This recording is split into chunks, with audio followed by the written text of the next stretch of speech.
નમસ્કાર, હું છું ડૉક્ટર વિશાલ મકવાણા. સ્વાગત છે આજના વિડીયોની અંદર. આપ સૌને ખ્યાલ છે એ મુજબ શારીરિક શિક્ષણનો ઇતિહાસની ચર્ચા આપણી ચાલુ છે. ઘણા બધા દેશોની અંદર જે સિલેબસની અંદર આપેલા છે લગભગ બધા દેશોની જે શારીરિક શિક્ષણનો ઇતિહાસ છે એની ચર્ચા આપણે કરેલી છે. આજે જે બાકી રહી ગયો છે એ આપણો દેશ ભારત દેશની અંદર શારીરિક શિક્ષણનો વિકાસ, વૃદ્ધિ અને વિકાસ કઈ રીતે થયો છે, એનો ઇતિહાસ શું છે એને આપણે આજે જોવાના છીએ. તો જોઈએ આજના વિડીયોની અંદર ભારતમાં શારીરિક શિક્ષણનો ઇતિહાસ, વૃદ્ધિ અને વિકાસ, ચેપ્ટર 1 જે છે એની ચર્ચા આપણે કરી રહ્યા છીએ.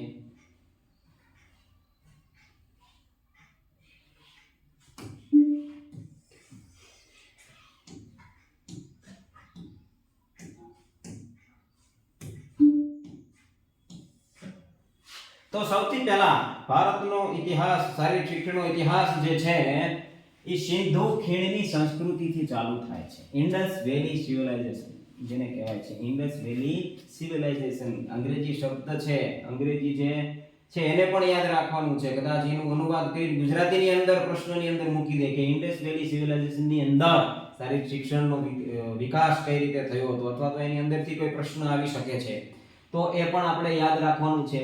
કદાચ એનો ઉચ્ચાર ગુજરાતીની અંદર અનુવાદ કરી અને ખાલી મૂકી દે, આપણને ખ્યાલ જ ન હોય કે ઇન્ડસ વેલી સિવિલાઇઝેશન શું છે, તો એ પણ યાદ રાખવાનું છે. એને પણ તમારે નોટ કરતું રહેવાનું છે. એની અંદર મોહેંજો-દડો અને હડપ્પા જે છે એ એની અંદર આવે છે. એની અંદર જે હડપ્પાનું ખોદકામ થયેલું છે, મોહેંજો-દડોનું ખોદકામ થયેલું છે, એના ઉપરથી સ્પષ્ટ થયેલું છે કે કઈ કઈ શારીરિક પ્રવૃત્તિ જે છે તે સિંધુ ખીણની સંસ્કૃતિની અંદર જે એ સમયગાળો છે ત્યારે કઈ કઈ શારીરિક શિક્ષણની પ્રવૃત્તિ કરતા હતા. તો તેના ખોદકામમાં ધ ગ્રેટ બાથ શબ્દ નોટ કરી લેજો. The great bath swimming pool જેવું જ એક સ્નાનાગૃહ હતું એ મળી આવેલું છે. જે ખોદકામ થયેલું છે એની અંદર સ્વિમિંગ પુલ જેવી રચના વાળું એક જે ધ ગ્રેટ બાથ છે એવું તેની અંદરથી એવું બિલ્ડિંગ સ્વિમિંગ પુલ જેવું જે છે એ મળી આવેલું છે. તો એના ઉપરથી આપણને ખ્યાલ આવે કે એ સમયની અંદર સ્વિમિંગ પુલ જેવી રચના વાળું નાહવા માટેનું કંઈક સ્થળ એવું બનાવેલું હશે જેને નામ આપેલું છે ધ ગ્રેટ બાથ. ઓપ્શનની અંદર ધ ગ્રેટ બાથ એવો શબ્દ હોય તો આપણે ટીક કરી શકાય છે. ત્યારબાદ શિકાર કરવો, હન્ટિંગ કરવું ખૂબ જ પ્રચલિત હતું સિંધુ ખીણની સંસ્કૃતિના સમયગાળાની અંદર. મનોરંજન માટે બાળકો માટીમાંથી રમકડા બનાવતા. પહેલા તો કોઈ એવી એટલી બધી સુવિધા નથી, પરંતુ બાળકો મનોરંજન માટે જે છે એ માટીમાંથી રમકડા બનાવતા હતા અને રમતા હતા. જાનવરોને પાળતા હતા. કેટલાક એવા જાનવરો હતા એને પાળતા હતા. ત્યારબાદ જે છે એને ખેલ ક્રીડા કરાવતા હતા. ઉદાહરણ તરીકે કુકડાની લડાઈ જે છે, કુકડાની લડાઈ અને બકરીઓની લડાઈ, બકરીઓ પાળતા હતા અને એની હરીફાઈ કરાવતા હતા. બધા પોતાની બકરીઓ છે કે કુકડા છે એ હરીફાઈની અંદર મૂકતા હતા, એની લડાઈ કરાવતા હતા અને એમાંથી પણ મનોરંજન મેળવતા હતા. તો આ પણ એક સરસ મજાની પ્રવૃત્તિ છે એ સિંધુ ખીણની સંસ્કૃતિની અંદર જે ખોદકામ છે એની અંદરથી જાણવા મળેલ છે. ત્યારબાદ નૃત્યો. આ સમયની અંદર ડાન્સ જે છે એ સૌથી પસંદી ક્રિયા હતી. સૌથી લોકપ્રિય ક્રિયા જે છે એ ડાન્સની હતી. ખોદકામ દરમિયાન મળેલ પ્રાચીન મોહરમાં મુક્કાબાજી, જેને બોક્સિંગ કહેવાય છે, મુક્કાબાજીનું ચિત્ર મળી આવ્યું છે. જે ખોદકામ દરમિયાન મોહરો મળી છે એ મોહરોની અંદર મુક્કાબાજીનું ચિત્ર મળી આવ્યું છે. એના ઉપરથી આપણને ખ્યાલ આવે કે એ સમયની અંદર બોક્સિંગની રમત છે એ રમાતી હશે. કદાચ નિયમો અલગ હોઈ શકે છે, રમવાની પ્રક્રિયા પણ અલગ હોઈ શકે છે, પરંતુ એ પ્રવૃત્તિ જે છે ત્યારે થતી હશે એવું આપણને ખ્યાલ આવે છે. લૂડો જેવી રમતના પાસા, દડા, લખોટીઓ પણ મળી આવી છે જેના ચિત્રો આપણે જોઈ શકો છો. જો આ પાસા છે, આવા પાસા અને આ ગિલ્લી દંડાની ગિલ્લી પણ છે, ગિલ્લી દંડાની ગિલ્લી પણ છે, આ બોલ છે અને આ લખોટી જેવા આવા ખોદકામની અંદર આવી વસ્તુઓ મળી આવી છે. તેના ઉપરથી આપણને ખ્યાલ પડે કે બાળકો જે છે એ આવી રમતો રમતા હશે. ત્યારબાદ જે છે વૈદિક કાળ, વૈદિક પીરિયડ જે છે ઈસવીસન પૂર્વ 2000 થી 1000 ઈસવીસન પૂર્વનો સમયગાળો જે છે તેની અંદર તીરંદાજી, તૈરાકી એટલે કે સ્વિમિંગ, નિશાનેબાજી, ઘોડાસવારી તેમજ રથ દોડમાં લોકો નિપુણ હતા. આ સમયની અંદર કઈ કઈ પ્રવૃત્તિમાં લોકો નિપુણ હતા? તો તીરંદાજી, આર્ચરી જેને અત્યારના સમયની અંદર આપણે કહીએ, તૈરાકી, સ્વિમિંગ, નિશાનેબાજી અને ઘોડાસવારી તથા રથ દોડની અંદર લોકો ખૂબ જ નિપુણ હતા. આ કાળમાં યોગની જે ઉત્પત્તિ છે એ થઈ. યોગની ઉત્પત્તિ કયા કાળની અંદર થઈ? પ્રશ્ન આવી શકે તો કયો કાળ આવશે? વૈદિક કાળ. વૈદિક કાળની અંદર યોગની ઉત્પત્તિ થઈ. સૂર્ય નમસ્કારની પણ ઉત્પત્તિ થઈ આ જ સમયની અંદર. સૂર્ય નમસ્કારની પણ ઉત્પત્તિ થઈ. પ્રાણાયામનો વિકાસ પણ આ જ કાળની અંદર થયો. ટૂંકમાં કહી શકાય કે યોગની પ્રવૃત્તિનો વિકાસ કયા કાળની અંદર ભારતની અંદર થયો છે? તો વૈદિક કાળની અંદર આ પ્રવૃત્તિનો ખૂબ જ વિકાસ થયો, શરૂઆત થઈ એમ પણ કહી શકાય. ત્યારબાદ જે છે મિલિટરી ટ્રેનિંગ. મિલિટરી ટ્રેનિંગ પ્રખ્યાત હતું. આ સમયની અંદર સૈનિકોને તૈયાર કરવા માટે મિલિટરીની જે ટ્રેનિંગ અપાતી હતી એ પણ પ્રખ્યાત હતું. હન્ટિંગ, શિકાર પણ ખૂબ જ પ્રચલિત હતું. રાજા મહારાજાઓ જે છે એ પોતાના શોખ માટે શિકાર કરવા માટે જંગલની અંદર જતા હતા. તો એ પણ શિકાર પણ પ્રખ્યાત હતું. વૈદિક પીરિયડની અંદર જો એક ફોટો છે એની અંદર શિક્ષણ જે છે કઈ રીતે આપવામાં આવતું હતું એનો ફોટો છે વૈદિક પીરિયડ. ત્યારબાદ જે છે મહાકાવ્ય યુગ.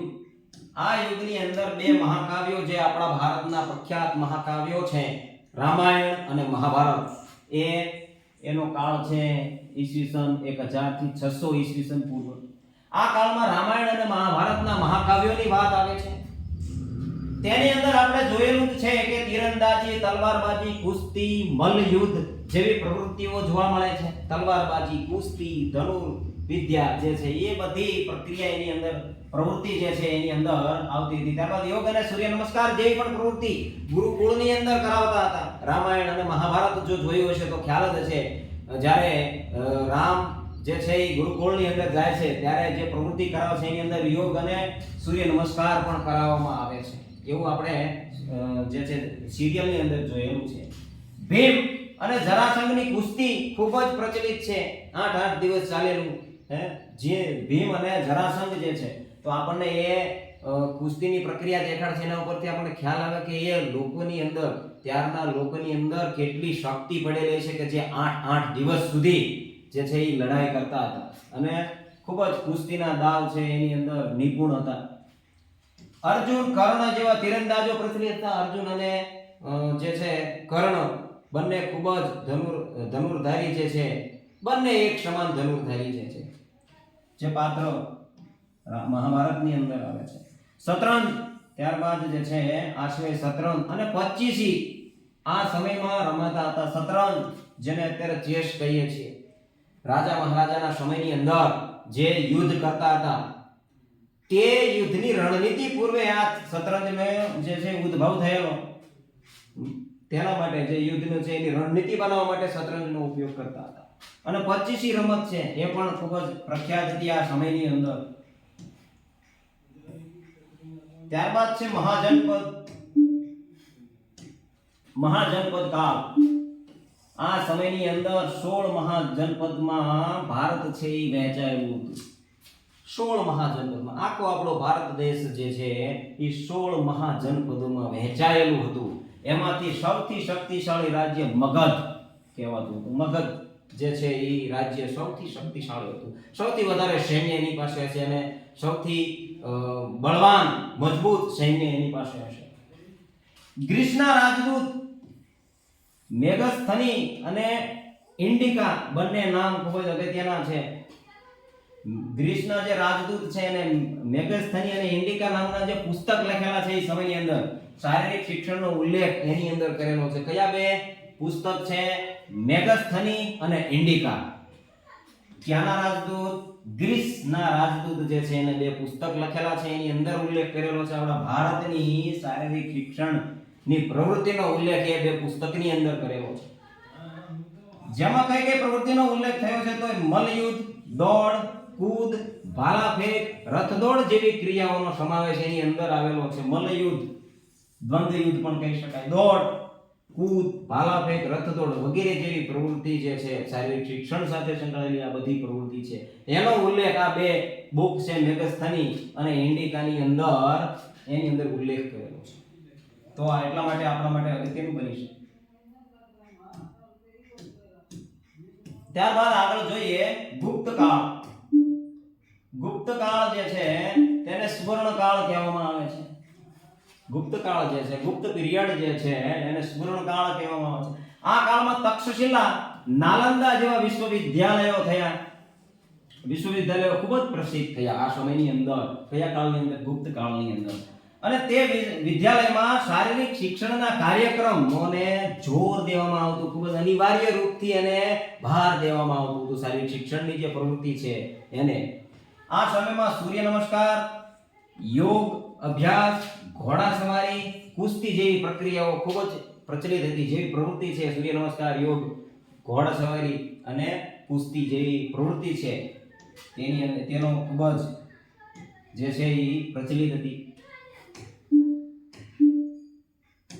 ત્યારબાદ જે છે રાજપૂત કાળ, ઈસવીસન 600 થી 1200 નો સમયગાળો છે. આ કાળમાં કટાર તેમજ ખડક ક્રિયાઓ જે છે એ પણ પ્રચલિત થઈ. કયા કાળની અંદર કટાર અને ખડક ક્રિયાઓ છે એ પ્રચલિત થઈ? તો રાજપૂત કાળની અંદર. આ સિવાય ઘોડેસવારી, ભાલાફેંક, તીરંદાજી, કુસ્તી, ગદાયુદ્ધ તેમજ શિકાર એટલે કે હન્ટિંગની પ્રવૃત્તિ પણ પ્રસિદ્ધ હતી. કટાર અને ખડક ક્રિયાઓ એ સિવાય પણ કઈ કઈ પ્રવૃત્તિ હતી? ઘોડેસવારી, ભાલાફેંક, તીરંદાજી, કુસ્તી, ગદાયુદ્ધ અને હન્ટિંગ, શિકારની પ્રવૃત્તિ હતી. ધાર્મિક મેળાપમાં સંગીત અને નૃત્યો જે છે, ધાર્મિક જે પ્રસંગો હોય છે એના ઉત્સવો હોય છે એની અંદર સંગીત અને નૃત્ય પણ ખૂબ જ પ્રચલિત હતા. ત્યારે નૃત્ય અને સંગીતનો નાદ કરવામાં આવતો, એની સ્પર્ધાઓ પણ કરવામાં આવતી હશે, એ પણ ખૂબ પ્રચલિત હતું. ત્યારબાદ જે છે મુસ્લિમ કાળ જે છે ઈસવીસન 1200 થી ઈસવીસન 1750 નો સમયગાળો છે. એની અંદર ઘોડેસવારી આ સમયમાં ખૂબ જ પ્રચલિત, સૌથી વધારે પ્રચલિત તો કે ઘોડેસવારી. આ કાળમાં યોગ પ્રવૃત્તિ છે એના ઉપર પ્રતિબંધ લગાવી દેવામાં આવ્યો. યોગની જે પ્રવૃત્તિ છે એની અંદર પ્રતિબંધ કયા કાળની અંદર લગાવવામાં, કયા સમયની અંદર? તો કે મુસ્લિમ સમય, મુસ્લિમ કાળ જે છે ઈસવીસન 1200 થી 1750 નો સમયગાળો છે. એની અંદર યોગની પ્રવૃત્તિ છે એને પ્રતિબંધ લગાવવામાં આવ્યો છે. સ્વસ્થ રહેવા માટે કુસ્તી એક માધ્યમ ગણવામાં આવતું હતું. માધ્યમ હતું કુસ્તી જે છે. સ્વસ્થ રહેવું છે તો કુસ્તી કરો, આવો કદાચ નિયમ બનાવેલો છે. સારા મુક્કેબાજો, બોક્સરો જેને કહી શકાય છે, ઈરાનથી લાવવામાં આવતા હતા. આ સમયની અંદર સારા બોક્સરો જે છે, બોક્સિંગ જે કરે છે, બોક્સિંગમાં નિપુણ છે, એ કયા દેશથી લાવવામાં આવતા હતા? ઈરાન દેશથી અહીંયા લાવવામાં આવતા હતા. શતરંજ, ચોપડ, પચીસી, કબડ્ડી, ગીલી દંડા, પાણીની રમતો વગેરે જેવી ખૂબ જ પ્રચલિત હતી રમતો જે છે, પ્રવૃત્તિઓ ખૂબ જ પ્રચલિત હતી.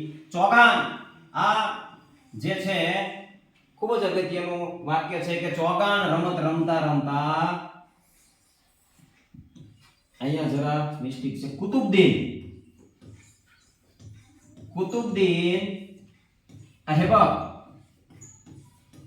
અહેબકનું મૃત્યુ થયું હતું. કુતુબદીન અહેબક જે છે એનું મૃત્યુ જે છે એ ચોગાન નામની રમત, પોલો જેને હાલના સમયમાં આપણે કહીએ છીએ પોલો, તો એ રમત રમતા કયા રાજાનું મૃત્યુ થઈ ગયું હતું? મુસ્લિમ રાજાનું. તો કુતુબદીન અહેબક જે છે એ રાજાનું મૃત્યુ પોલોની રમત રમતા અથવા તો ચોગાનની રમત રમતા થયું હતું. એટલા માટે આપણા માટે અગત્યનું બની શકે છે, પૂછાઈ શકે છે. ત્યારબાદ જે છે બ્રિટિશ કાળ, અંગ્રેજોનો સમયગાળો 1750 થી 1945 સુધીનો સમયગાળો જે છે તેની અંદર શું શારીરિક શિક્ષણનો વિકાસ થયો જાણીએ. અંગ્રેજોમાં રમતો ખૂબ જ લોકપ્રિય હતી. અંગ્રેજો જે છે એ રમતો પ્રત્યે ખૂબ જ સભાન હતા, જાગૃત હતા. 1870 માં શિક્ષણની દેખરેખ કેન્દ્ર સરકાર પાસે આવી. કેન્દ્ર સરકાર પાસે જે છે શિક્ષણની દેખરેખનો જવાબદારી આવી. શારીરિક શિક્ષણને શાળાના કાર્યક્રમમાં કોઈ સ્થાન આપવામાં આવ્યું નહીં. આ સમયની અંદર શારીરિક શિક્ષણ છે એને શાળાના કાર્યક્રમમાં કોઈ પણ પ્રકારનું સ્થાન આપવામાં આવ્યું ન હતું. 1882 માં ભારતીય શિક્ષણ આયોગ દ્વારા શારીરિક શિક્ષણને પ્રોત્સાહન આપવામાં આવ્યું. કયા આયોગ દ્વારા? ભારતીય શિક્ષણ દ્વારા. શરૂઆતનો જે સમયગાળો છે એમાં શારીરિક શિક્ષણને શાળાની અંદર કોઈ પ્રાધાન્ય મળ્યું નહીં, તો 1882 માં ભારતીય શિક્ષણ આયોગ જે છે એને શારીરિક શિક્ષણને પ્રોત્સાહન આપ્યું. તો એટલા માટે આપણા માટે અગત્યનું બની શકે તો કયું આયોગ હતું? ભારતીય શિક્ષણ આયોગ જે છે એ હતું. અને શાળાના કાર્યક્રમમાં સમાવેશ કરવામાં આવ્યો. જે શારીરિક શિક્ષણ છે એને શાળાના કાર્યક્રમની અંદર સમાવેશ કરવામાં આવ્યો. એટલા માટે અગત્યનું બની શકે છે ભારતીય શિક્ષણ આયોગ જે છે. ત્યારબાદ ખાનગી શાળાઓમાં જિમ્નેશિયમ, જિમ્નાસ્ટિકની પ્રવૃત્તિ કરવા માટેનું એક સ્થળ, વ્યાયામ શાળાઓ, અખાડાઓ, ખેલ મંડળો વગેરેની સ્થાપના થઈ. ખાનગી શાળાઓ, પ્રાઇવેટ શાળાઓ જે હોય છે એની અંદર જિમ્નેશિયમ, જિમ્નાસ્ટિક હોલ જે છે, વ્યાયામ શાળાઓ છે, અખાડાઓ છે, ખેલ મંડળો છે એની સ્થાપના કરવામાં આવી જે ખાનગી શાળાઓ છે એમાં. આ કાળમાં ઘણા રાજાઓએ પોતાના રાજ્યમાં પોલો એટલે કે ચોગાન, કુસ્તી, ક્રિકેટ વગેરે રમતો પ્રચલિત કરી હતી. અંગ્રેજો જે છે તે સૌથી વધારે લોકપ્રિય ક્રિકેટ છે. ભારતની અંદર ક્રિકેટ લાવનાર અંગ્રેજો છે. 1888 માં અંગ્રેજોએ ડુરાન્ડ કપ નામની ફૂટબોલની સ્પર્ધા છે એ શિમલામાં શરૂ કરી. 1888 યાદ રાખવાનું છે. ક્યારે ફૂટબોલની સ્પર્ધા સૌ પ્રથમ ફૂટબોલની સ્પર્ધા શરૂઆત કરનાર કોણ? તો અંગ્રેજો, બ્રિટિશરો પણ કહી શકાય. અને તે કપનું નામ શું હતું? તો ડુરાન્ડ કપ. સૌ પ્રથમ જે છે એ ફૂટબોલની સ્પર્ધા ડુરાન્ડ કપ છે એ ક્યાં શરૂ કર્યો? તો શિમલાની અંદર. ઘણા બધા આડાવડા કરીને પ્રશ્ન પૂછી શકે છે, વાક્યની રચના ફેરવી અને પ્રશ્ન પૂછી શકે છે.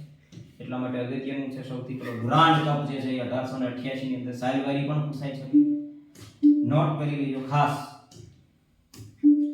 સ્વતંત્રતા પૂર્વનું ભારત જે છે, હવે આવે છે સ્વતંત્રતા પૂર્વ ભારત. ભારત દેશ આઝાદ થયો તે પહેલાનો સમયગાળો જે છે એની અંદર શારીરિક શિક્ષણની કઈ કઈ પ્રવૃત્તિ કરવામાં આવતી, કઈ કઈ રીતે વિકાસ કરવામાં આવ્યો. 1914 માં બે વેદ ભાઈઓ અંબાદાસ વેદ અને અનંત વેદ, આ બે ભાઈઓ છે જેમને HVPM હનુમાન વ્યાયામ પ્રચારક મંડળ જે છે, હનુમાન વ્યાયામ પ્રચારક મંડળની સ્થાપના અમરાવતી મહારાષ્ટ્રની અંદર સ્થાપના કરી.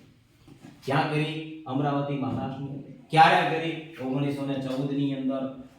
કોણે કરી? અંબાદાસ વેદ અને અનંત વેદ જે બે ભાઈઓ છે એ બે એની સ્થાપના કરી.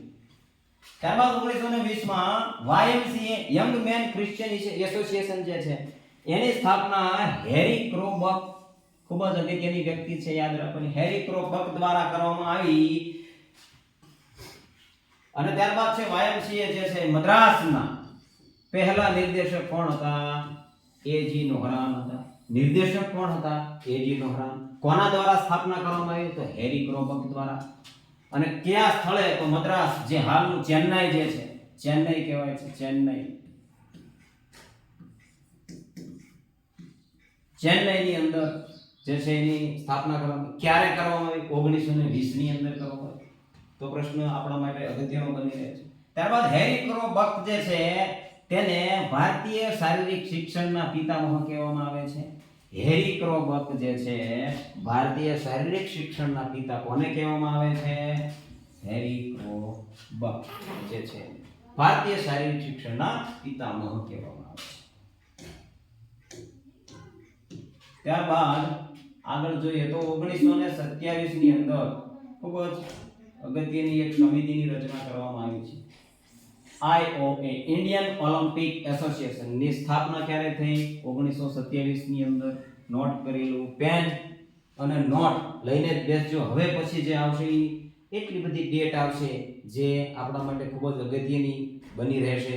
શારીરિક શિક્ષણ સાથે જે સંકળાયેલી ઘટનાઓ છે, કેટલાક સંઘો છે, કેટલીક સમિતિઓ છે, કેટલાક વિશ્વવિદ્યાલયો છે જેની સ્થાપનાને અનુરૂપ ઘણી બધી ડેટ છે. તો એ ડેટ છે એને નોટ કરતા રહેજો ખાસ. ભારતીય ઓલિમ્પિકના પ્રથમ અધ્યક્ષ છે સર દોરાબજી ટાટા. સર દોરાબજી ટાટા જે છે તે ભારતીય ઓલિમ્પિક જે સંઘ બન્યો છે, એસોસિએશન બન્યું છે, એના પ્રથમ અધ્યક્ષ હતા અને તેના પ્રથમ સચિવ જે છે એ એજી નોહરાન હતા. સચિવ કોણ હતા? એજી નોહરાન. અને અધ્યક્ષ કોણ હતા? સર દોરાબજી ટાટા. એટલા માટે અગત્યનું બની રહે છે આ ઇન્ડિયન ઓલિમ્પિક એસોસિએશન છે. ક્યારે બની? 1927 ની અંદર. ત્યારબાદ 1931 માં રાજકીય શારીરિક શિક્ષણ મહાવિદ્યાલય દોમલગુદ્દા હૈદરાબાદ,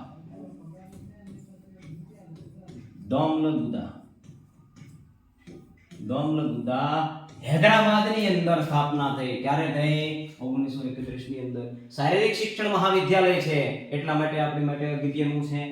1931 ક્યારે થઈ? 1931 ની અંદર. ક્યાં થઈ? દોમલગુદ્દા હૈદરાબાદની અંદર સ્થાપના થઈ છે. 1931 ની અંદર ક્રિશ્ચિયન કોલેજ લખનઉ ઉત્તર પ્રદેશમાં તેની સ્થાપના થઈ. ક્રિશ્ચિયન કોલેજ જે છે તેની પણ સ્થાપના ઉત્તર પ્રદેશની અંદર 1931 ની અંદર જ થઈ. ત્યારબાદ 1932 ની અંદર રાજકીય સ્નાતકોત્તર શારીરિક શિક્ષણ મહાવિદ્યાલય, રાજકીય સ્નાતકોત્તર શારીરિક શિક્ષણ મહાવિદ્યાલય બાનીપુર કોલકાતાની અંદર જે છે એની સ્થાપના કરવામાં આવી. ક્યારે કરવામાં આવી? 1932 ની અંદર. એટલા માટે ખૂબ જ અગત્યનું છે આપણી માટે. શારીરિક શિક્ષણ સાથે જે સંકળાયેલ સંસ્થા છે, સંઘો છે, એ આપણા માટે ખૂબ જ અગત્યના છે. એની અંદરથી પ્રશ્નો પૂછાઈ શકે છે. એટલા માટે આપણા માટે અગત્યનું છે, ખાસ નોટ કરતા રહેવું. ત્યારબાદ છે 1938 ની અંદર શારીરિક શિક્ષણ પ્રશિક્ષણ મહાવિદ્યાલય કાંદીવલી મુંબઈની અંદર, મુંબઈની અંદર એની સ્થાપના કરવામાં આવી. 1938 ની અંદર જે છે શારીરિક શિક્ષણ પ્રશિક્ષણ મહાવિદ્યાલય કાંદીવલી ની અંદર જે મુંબઈની અંદર આવેલું છે ત્યાં સ્થાપના કરવામાં આવી. ત્યારબાદ 1940 ની અંદર શારીરિક શિક્ષણ મહાવિદ્યાલય લાહોરની સ્થાપના કરવામાં આવી. લાહોરની સ્થાપના જે છે શારીરિક શિક્ષણ મહાવિદ્યાલય લાહોરની અંદર છે. ક્યારે? 1940 ની અંદર. ત્યારબાદ 1945 માં શાસકીય શારીરિક શિક્ષણ મહાવિદ્યાલય રામપુર જે ઉત્તર પ્રદેશની અંદર આવેલું છે, યુપી ની અંદર આવેલું છે, રામપુર એની અંદર 1945 માં શાસકીય શારીરિક શિક્ષણ મહાવિદ્યાલયની સ્થાપના ક્યારે કરવામાં આવી? 1945 ની અંદર. અને ક્યાં કરવામાં આવી? તો રામપુર ઉત્તર પ્રદેશની. ત્યારબાદ જે છે 1946 માં રાષ્ટ્રીય શારીરિક શિક્ષણ તેમજ મનોરંજન સંઘની સ્થાપના કરવામાં આવી. જો સંઘ આવ્યો, રાષ્ટ્રીય શારીરિક શિક્ષણ તેમજ મનોરંજન સંઘની સ્થાપના ક્યારે કરવામાં આવી? 1946 ની અંદર. આ બધી જે ડેટ છે આપણા માટે ઇમ્પોર્ટન્ટ છે. હવે આવે છે સ્વાતંત્રતા પછી, ભારત આઝાદ થયો ત્યાર પછીનો સમયગાળો, પોસ્ટ ઇન્ડિપેન્ડન્ટ ઇન્ડિયા. ભારત આઝાદ થયું તે પછી શું છે એ શારીરિક શિક્ષણની અંદર બદલાવ આવ્યા, શું વિકાસ થયો તેની આપણે ચર્ચા કરીશું. તો 1948 ની અંદર લંડન ઓલિમ્પિકમાં ભારતીય ધ્વજ પહેલીવાર ફરકાવવામાં આવ્યો. પહેલીવાર બનેલી ઘટના છે. ઓલિમ્પિક જે છે એનું આયોજન લંડન ની અંદર 1948 ની અંદર કરવામાં આવ્યું હતું. ત્યાં કારણ કે આપણો દેશ આઝાદ થઈ ગયો ત્યાં સુધી આપણો જે ઝંડો છે એ ગણવામાં આવતો ન હતો, પરંતુ ભારતીય ધ્વજ છે ને પહેલીવાર કયા ઓલિમ્પિકની અંદર? 1948 માં. ક્યાં યોજાયો હતો? લંડનમાં. યાદ રાખવાની બાબત છે. આડો ઓળો કરીને ગમે એવી રીતે પ્રશ્ન પૂછાઈ શકે છે, એટલે બધી જ માહિતી છે એ નોટ કરી લેવી ખાસ. ત્યારબાદ 1948 માં એનસીસી નેશનલ કેડેટ કોર્પ્સ ની સ્થાપના કરવામાં આવી. કોના દ્વારા કરવામાં આવી? તો હૃદયનાથ કુંજરૂ દ્વારા કરવામાં આવી. હૃદયનાથ કુંજરૂ જે છે એમના દ્વારા એની સ્થાપના કરવામાં આવી. એનસીસી છે નેશનલ કેડેટ કોર્પ્સ. ક્યારે? 1948 ની અંદર. ત્યારબાદ 1950 માં શારીરિક શિક્ષણ અને મનોરંજન કેન્દ્રીય પરામર્શ બોર્ડ જે છે એની સ્થાપના કરવામાં આવી. શારીરિક શિક્ષણ અને મનોરંજનનું કેન્દ્રીય પરામર્શ બોર્ડ છે એની સ્થાપના ક્યારે કરવામાં આવી? 1950 ની અંદર. તેના પ્રથમ જે અધ્યક્ષ હતા મૌલાના અબ્દુલ કલામ આઝાદ. મૌલાના અબ્દુલ કલામ આઝાદ જે છે એ આ શારીરિક શિક્ષણ અને મનોરંજનનું કેન્દ્રીય પરામર્શ બોર્ડ જે છે એના પહેલા અધ્યક્ષ હતા. ડેટ જે છે એ ક્રમ વાઇઝ જ હશે જેથી કરી યાદ રાખવામાં પણ છે સરળતા રહેશે. ક્રમ વાઇઝ જે છે એ બધી ડેટ છે.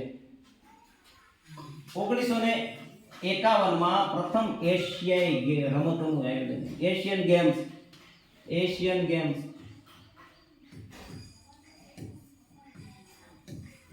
ગેમ્સ નું આયોજન ક્યાં થયું? દિલ્હીની અંદર, આપણા ભારતની અંદર થયેલું છે એશિયન ગેમ્સ નું આયોજન. સૌથી પહેલું જે છે એ 1951 ની અંદર પ્રથમ જે છે એશિયન ગેમ્સ નું આયોજન દિલ્હીની અંદર કરવામાં આવ્યું. 1952-53 ની અંદર સેકન્ડરી એજ્યુકેશન કમિશનની રચના થઈ. સેકન્ડરી એજ્યુકેશન કમિશનની રચના ક્યારે થઈ? 1952-53 ની અંદર. 1953 ની અંદર રાજકુમારી અમૃત કૌર કોચિંગ સ્કીમ જે છે સ્પોર્ટ્સ સાથે, સ્પોર્ટ્સની પ્રવૃત્તિ સાથે જોડાયેલી છે, એટલા માટે આપણા માટે અગત્યની છે. રાજકુમારી અમૃત કૌર કોચિંગ સ્કીમ ક્યારે શરૂ થઈ? 1953 ની અંદર જ યુજીસી ની રચના થઈ, યુજીસી ની સ્થાપના થઈ. યુનિવર્સિટી ગ્રાન્ટ કમિશન જે છે એની રચના થઈ, એની સ્થાપના થઈ. ત્યારબાદ 1954 ની અંદર અખિલ ભારતીય ખેલ સલાહકાર સમિતિની સ્થાપના થઈ. અખિલ ભારતીય ખેલ સલાહકાર સમિતિ જે છે એની સ્થાપના ક્યારે થઈ? તો 1954 ની અંદર. ત્યારબાદ 1954 માં નેશનલ ડિસિપ્લિન સ્કીમ NDS જેને ટૂંકમાં કહેવાય છે, NDS શબ્દ ખાલી ટૂંકો શબ્દ NDS આપી દે તો આપણે છે અટકાઈ જતા હોઈએ છીએ, એટલા માટે એ પણ નોટ કરી લેવું કે નેશનલ ડિસિપ્લિન સ્કીમ છે એને ટૂંકમાં શું કહેવાય છે, એની સ્થાપના ક્યારે થઈ? 1954 ની અંદર. એટલા માટે ખાસ અગત્યનું છે કે બધી જ માહિતી જે છે એને ખાસ નોટ કરી. અંગ્રેજી શબ્દો છે એને પણ નોટ કરવા. 1954 ની અંદર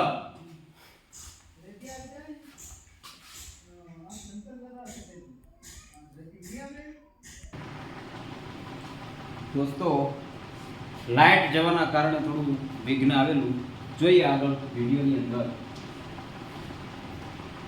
તો 1954 ની અંદર જે છે SGFI school game federation of ઇન્ડિયાની સ્થાપના થઈ 1954. 1956 ની અંદર રાષ્ટ્રીય શારીરિક શિક્ષણ અને મનોરંજન યોજનાની જે સંગઠન છે એની રચના કરેલી. રાષ્ટ્રીય શારીરિક શિક્ષણ અને મનોરંજનની યોજના છે એની જે સ્થાપના છે ક્યારે કરેલી? 1956 ની અંદર. ત્યારબાદ 1956-57 જે છે એની અંદર મૌલાના અબ્દુલ કલામ આઝાદ ટ્રોફી જે વિશ્વવિદ્યાલયને આપવામાં આવે છે, જે બેસ્ટ વિશ્વવિદ્યાલય હોય છે તેને એનાયત કરવામાં આવે છે.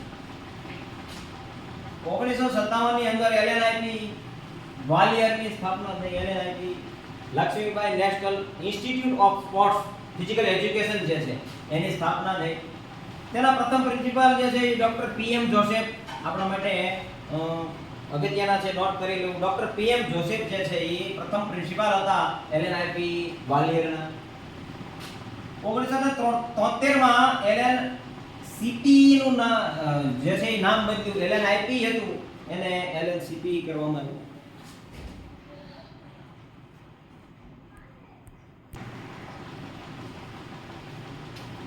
ફરીથી પણ લાઈટ જતી રહેલી, કંઈ વાંધો નહીં, નાસીપાસ થવાનું થતું.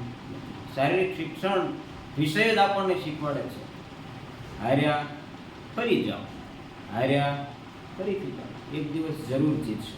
એટલે ગમે એટલું વિઘ્ન આવે દોસ્તો આપણે છોડવાનું થતું નથી. તમે પણ સાથે સાથે તૈયારીની અંદર કંઈ પણ કચાશ જે છે એ રાખતા નહીં. જોઈએ હવે આગળ, નહીતર ફરીથી કદાચ લાઈટ જતી રહેશે. તો આપણે ચર્ચા કરતા હતા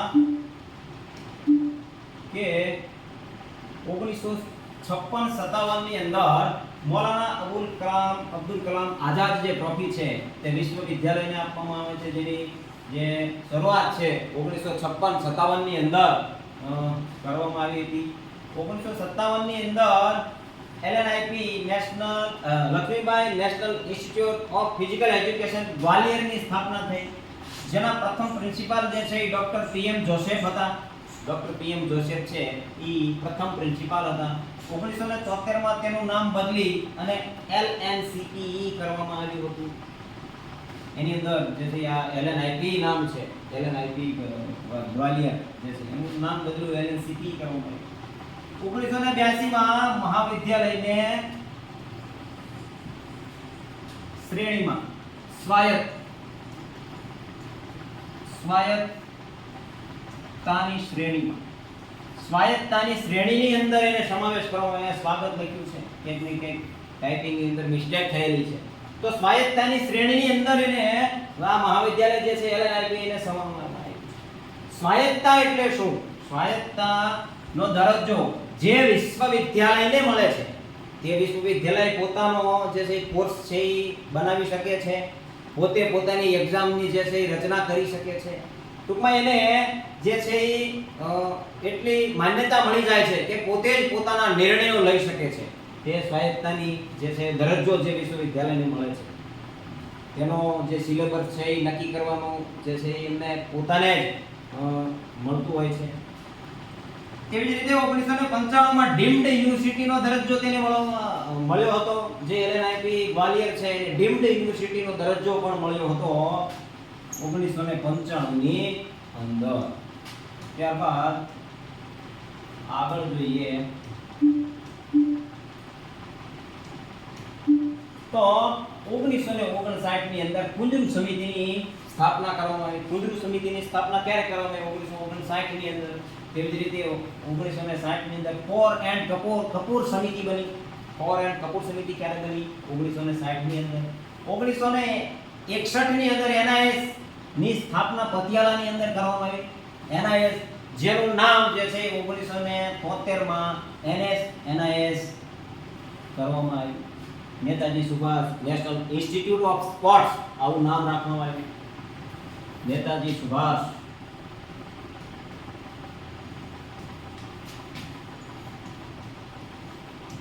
નેશનલ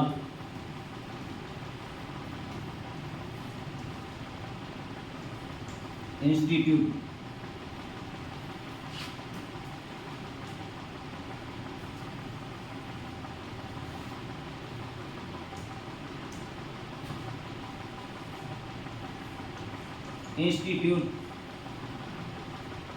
ઓફ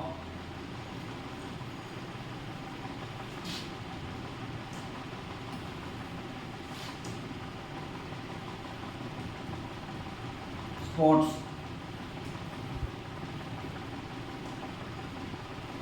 જે છે એ નામ બદલવામાં આવ્યું. ક્યારે બદલવામાં આવ્યું? 1973 ની અંદર.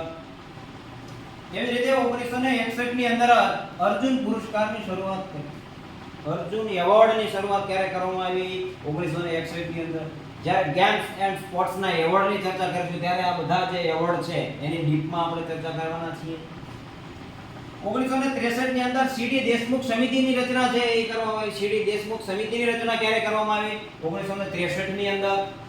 1963 માં પંજાબ યુનિવર્સિટી ચંદીગઢમાં શારીરિક શિક્ષણની અંદર માસ્ટર ડિગ્રીની શરૂઆત કરવામાં આવી. પંજાબ યુનિવર્સિટી જે છે ચંદીગઢ એની અંદર શારીરિક શિક્ષણની અંદર માસ્ટર ડિગ્રીની શરૂઆત ક્યારે કરવામાં આવી? 1963 ની અંદર કરવામાં આવી. ત્યારબાદ જે છે 1964-65 ની અંદર કોલેજોમાં શારીરિક શિક્ષણ જે છે ને પાઠ્યક્રમને અનિવાર્ય રૂપથી એને દાખલ કરવામાં આવ્યું. શારીરિક શિક્ષણનો જે પાઠ્યક્રમ છે એને અનિવાર્ય રૂપથી દાખલ કયા સમયગાળામાં કરવામાં આવ્યું? ક્યારે કરવામાં આવ્યું? 1964-65 ની અંદર. ક્યાં? કોલેજોની અંદર. 1965 ની અંદર નેશનલ ફિટનેસ કોર્પની સ્થાપના કરવામાં આવી. નેશનલ ફિટનેસ કોર્પ છે એની સ્થાપના ક્યારે કરવામાં આવી? 1965 ની અંદર. 1965 ની અંદર બનારસ હિન્દી યુનિવર્સિટી વારાણસી છે એમાં શારીરિક શિક્ષણ ડિપ્લોમાની શરૂઆત કરવામાં આવી. બનારસ હિન્દુ યુનિવર્સિટી જે વારાણસીની અંદર છે એની અંદર શારીરિક શિક્ષણ ડિપ્લોમાની શરૂઆત કરવામાં આવી. ડિપ્લોમા. 1969 ની અંદર રાષ્ટ્રીય સેવા યોજના NSS ની સ્થાપના કરવામાં આવી. NSS ની સ્થાપના ક્યારે કરવામાં આવી? તો 1969 ની અંદર. એવી જ રીતે 1972 ની અંદર નહેરુ યુવા કેન્દ્રની શરૂઆત કરવામાં આવી. નહેરુ યુવા કેન્દ્રની શરૂઆત ક્યારે કરવામાં આવી? 1972 ની અંદર. આ બધી ડેટ જે છે ખૂબ જ અગત્યની છે દોસ્તો, નોટ કરતા રહેજો ખાસ.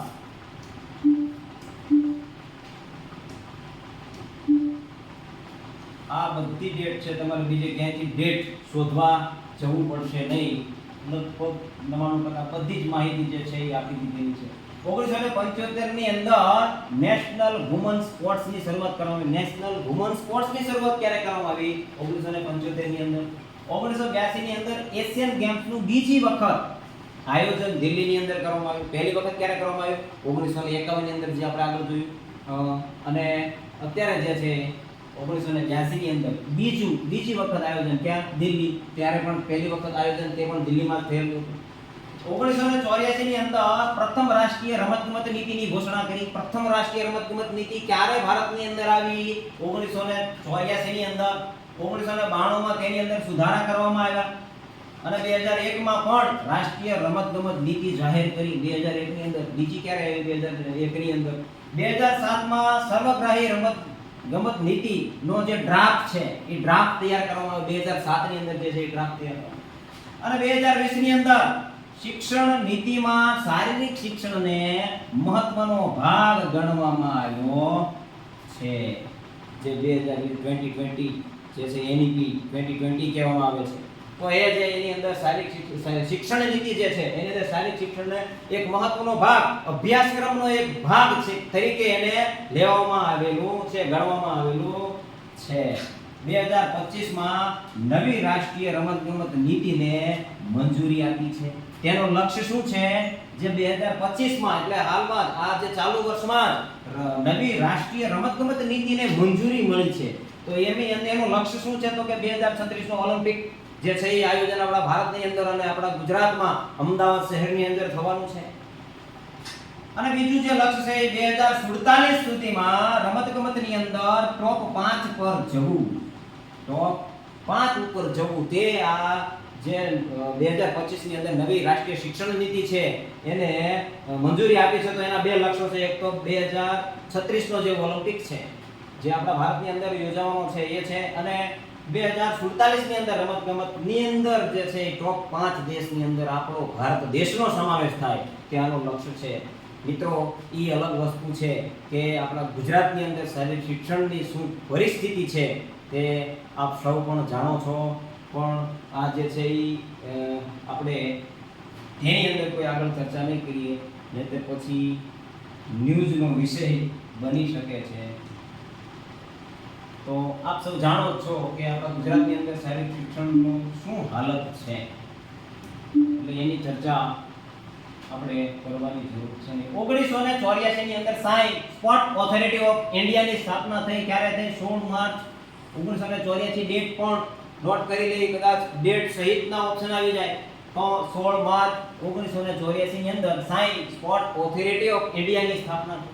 1985 ની અંદર દ્રોણાચાર્ય એવોર્ડની શરૂઆત થઈ. દ્રોણાચાર્ય એવોર્ડ જે છે એ કોચ છે એને આપવામાં આવે છે. તો એની જે શરૂઆત થઈ 1985 ની અંદર. જે ગેમ્સ એન્ડ સ્પોર્ટ્સની ચર્ચા આપણે કરશું ત્યારે બધા જ એવોર્ડને આપણે વિસ્તારથી ભણીશું. ત્યારબાદ આંતરરાષ્ટ્રીય યુવા વર્ષ તરીકે જે છે એ 1985 નું વર્ષ છે અને આંતરરાષ્ટ્રીય યુવા વર્ષ તરીકે તેને ઉજવવામાં આવ્યું હતું. માનવ સંસાધન અને વિકાસ મંત્રાલય બનાવવામાં આવ્યું. ક્યારે બનાવવામાં આવ્યું? 1985 ની અંદર માનવ સંસાધન વિકાસ મંત્રાલય બનાવવામાં આવ્યું. આંતરરાષ્ટ્રીય યુવા વર્ષ તરીકે ઉજવવામાં આવ્યું હતું અને દ્રોણાચાર્ય એવોર્ડની જે છે એ શરૂઆત 1985 ની અંદર. તેવી જ રીતે 1986 માં રાષ્ટ્રીય શિક્ષણ નીતિ બનાવવામાં આવી. શિક્ષણ નીતિ બનાવવામાં આવી. શારીરિક શિક્ષણ નીતિ નથી પણ શિક્ષણ નીતિ બનાવવામાં આવી 1986 ની અંદર. 1987 ની અંદર રાષ્ટ્રીય શારીરિક શિક્ષણ અને રમત સંઘ સ્પોર્ટ ઓથોરિટી ઓફ ઇન્ડિયાની અંદર ભેળવી દેવામાં આવ્યું.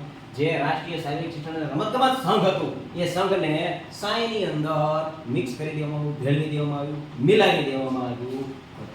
1991-92 ની અંદર રાજીવ ગાંધી ખેલ રત્ન પુરસ્કારની શરૂઆત કરવામાં આવી. રાજીવ ગાંધી ખેલ રત્ન પુરસ્કારની શરૂઆત ક્યારે કરવામાં આવી? 1991-92 ની અંદર. અત્યારે તેનું નામ બદલી અને મેજર ધ્યાનચંદ પુરસ્કાર જે છે નામ આપવામાં આવ્યું છે. રાજીવ ગાંધી ખેલ રત્ન પુરસ્કાર છે. રાજીવ ગાંધી નામ હટાવી અને મેજર ધ્યાનચંદ પુરસ્કાર જે છે તે નામ બદલવામાં આવેલું છે. એટલા માટે ખાસ જે છે એ નોટ કરી બંને નામ યાદ રાખવા. બંનેમાંથી કોઈ પણ નામ આવી શકે છે. ત્યારબાદ જે છે 1995 ની અંદર રાષ્ટ્રીય રમત દિવસની શરૂઆત થઈ. 29 ઓગસ્ટને જે મેજર ધ્યાનચંદ નો જન્મદિવસ છે, જન્મ દિવસ છે. તો આ તારીખને રાષ્ટ્રીય રમત દિવસ તરીકે ઉજવવાની શરૂઆત ક્યાંથી થઈ? 1995 ની અંદરથી થઈ છે અને હાલ હમણાં જ હજી આ તારીખ જે છે 29 ઓગસ્ટ ગયેલી છે, આપણે સૌએ તેની ઉજવણી કરેલી છે. 1995 માં SAG sport authority of Gujarat જે છે, સ્પોર્ટ ઓથોરિટી ઓફ ગુજરાતની સ્થાપના ક્યારે થઈ? 1995 ની અંદર. 2001 ની અંદર પંચાયત યુવા ક્રીડા અને રમતગમત અભિયાન ચલાવવામાં આવ્યું. પંચાયત યુવા ક્રીડા અને રમતગમતનું અભિયાન ક્યારે ચલાવવામાં આવ્યું? 2001 ની અંદર. 2002 ની અંદર ધ્યાનચંદ પુરસ્કાર છે, લાઈફ ટાઈમ અચીવમેન્ટ માટે આ પુરસ્કાર જે છે એ આપવામાં આવે છે. ધ્યાનચંદ પુરસ્કારની શરૂઆત ક્યારે થઈ? 2002 ની અંદર. નોટ કરી લેવું. અને 2010 ની અંદર કોમનવેલ્થ ગેમ રાષ્ટ્રમંડળ રમતો, કોમનવેલ્થ ગેમ છે એનું આયોજન દિલ્હીની અંદર થયું 2010 ની અંદર. એટલા માટે અગત્યની ડેટ છે, આપણે ખાસ યાદ કરી લેવું. ત્યારબાદ જે છે 2003 ની અંદર એક રમત ઉત્સવનું આયોજન આપણા ભારતની અંદર થયેલું, એફ્રો એશિયન ગેમ્સ. એફ્રો એશિયન ગેમ જે છે આફ્રિકા અને એશિયા ખંડના જે દેશો છે એની વચ્ચે આ આયોજન કરવામાં આવેલું. અને ક્યાં કરવામાં આવેલું? આ આયોજન જે છે એક વખત જ આયોજન થયું, ત્યાર પછી એનું આયોજન કરવામાં આવેલું નથી. આ ઉત્સવ જે છે એશિયા અને આફ્રિકા ખંડ વચ્ચેના દેશો વચ્ચે થયેલું હતું.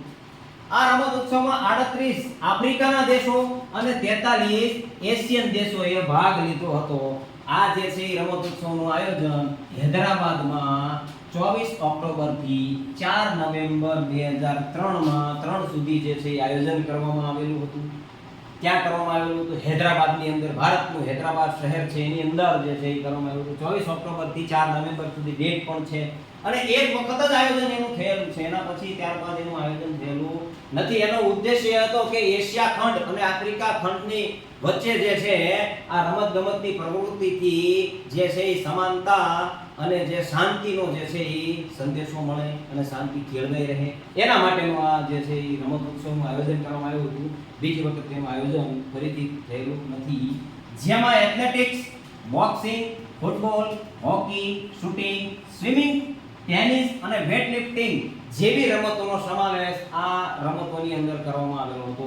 એથ્લેટિક હતું, boxing, football, hockey, shooting, swimming, tennis અને વેટલિફ્ટિંગ છે એનો સમાવેશ એની અંદર કરવામાં આવેલો હતો. નોટ કરી લેવું, આ માહિતી ખૂબ જ અગત્યની માહિતી છે. તો મિત્રો આજના વિડીયોની અંદર બસ આટલું જ. જો કે થોડો વિડીયો આજે લાંબો થઈ ગયેલો છે, એમાં પણ વચ્ચે 2 વિઘ્નો આવ્યા, 2 વખત લાઇટ જતી રહી હતી. કાંઈ વાંધો નહીં, આપણે નાસીપાસ થવાનું નથી. ગમે એટલા વિઘ્ન આવે, આપણે આપણું જે કાર્ય છે એને સંપન્ન કરવાનું છે. જીસેટ સાથે જોડાયેલા જે કેન્ડિડેટ છે આ વિડીયો ખાસ જોવે અને જે વિડીયો જુએ છે અને જે જીસેટની તૈયારી કરે છે તે મિત્રો સુધી પહોંચાડો. અને શારીરિક શિક્ષણ સાથે જે કેન્ડિડેટ છે એની સુધી ખાસ પહોંચાડો. ખૂબ જ અગત્યની માહિતી આપણા વિડીયોની અંદર છે, એટલે બન્યા રહેજો, જોડાયેલા રહેજો. વિડીયો છે એને લાઈક કરતા રહેજો, જો ગમે તો લાઈક કરતા રહેજો. અને કંઈ પણ જે માહિતીની અંદર કદાચ કોઈ ખામી રહી ગઈ હોય અથવા કંઈ ભૂલ ભરેલી હોય તો કોમેન્ટની અંદર જરૂર જણાવજો, જેથી કરી જે વિડીયો કેન્ડિડેટ જોયો છે એ કોમેન્ટની અંદર જોઈ અથવા તો આપણે આગળના વિડીયોની અંદર જે છે એ માહિતી જે છે એને સુધારી શકીએ. તો મિત્રો આજના વિડીયોની અંદર આટલું જ. થેન્ક યુ, ધન્યવાદ. જોતા રહેજો આ ચેનલ.